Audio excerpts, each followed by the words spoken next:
என்னைக்காவது நீ யோசியா ஏன் படிக்கணும்னு? இப்ப படிச்சா என்ன நடக்கும்ன்றத சொல்ற. கைதிகள் இருக்காங்கல்ல, ஆயுள் கைதிகள், அவங்களுக்கு ஒரு மோட்டிவேஷன் ஸ்பீச்சுக்காக கூப்பிட்டாங்க. என்ன வந்து ப்ரோக்ராம் ஆரம்பிக்கும் பொழுதே மணி 6:45 7:40 நான் கிளம்பி ஆகணும். ஏன்னா 8:30 மணிக்கு எனக்கு ஃபிளைட். சிறையிலிருந்து ஏர்போர்ட்டுக்கு போறதுக்கு 40 மினிட்ஸ் ஆகும்.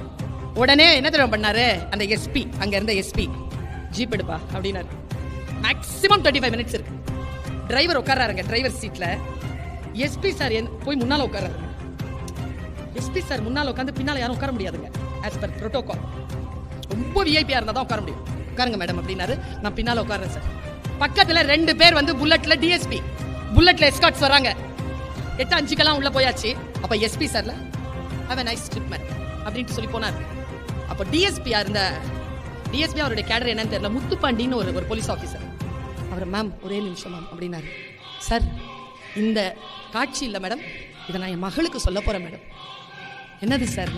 நீங்க யாரு மேடம்?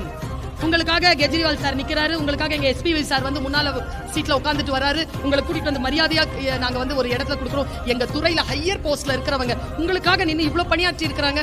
நீங்க யாருன்னு யோசிச்சு பார்த்த மேடம், நீங்க யாருமே இல்ல மேடம், உங்களுக்காக இல்ல மேடம் இந்த மரியாதை, நீங்க படிச்ச படிப்புக்கு தான் மேடம் இந்த மரியாதை. படிச்சிருங்க குழந்தைகளை.